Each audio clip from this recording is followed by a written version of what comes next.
કરુણામય અને કટિબંધી, નિર્ભય અને નિર્ણાયક, ઉર્જાવાન અને ઉદ્યમશીલ માનનીય મુખ્યમંત્રી શ્રી ભૂપેન્દ્રભાઈ પટેલના અડગ નેતૃત્વ અને અવિરત વિકાસના 3 વર્ષ થયા.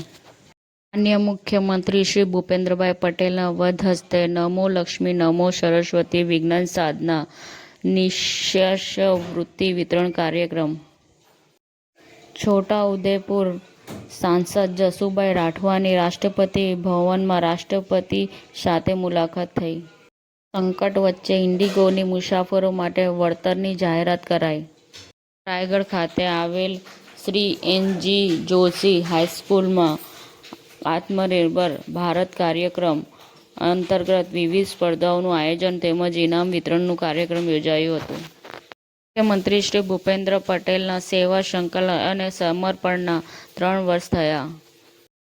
25 વર્ષના અતૂટ વિશ્વાસ યાત્રા સાથે સાલ હોસ્પિટલ હવે સાયન્સ સિટી વિસ્તારમાં. વિએસજેટ થાઈલેન્ડ અમદાવાદ 2 ક્રોક સેવા શરૂ કરી ભારત થાઈલેન્ડ કનેક્ટિવિટીમાં મજબૂતી. સમાચાર ટુડે ન્યૂઝ ચેનલની ટીમ અને જે સત્ય છે તે જ બતાવશે. આપ જોતા રહો સમાચાર ટુડે ન્યૂઝ ચેનલ. ગુજરાતની ધરતીનું ગુજરાતીઓ માટે જ, એટલે કે સમાચાર ટુડે ન્યૂઝ. અમારી સમાચાર ટુડે ન્યૂઝ ચેનલને લાઇક કરો, શેર કરો અને સબસ્ક્રાઇબ કરો અને જોડાયા રહો સમાચાર ટુડે ન્યૂઝ ચેનલ સાથે.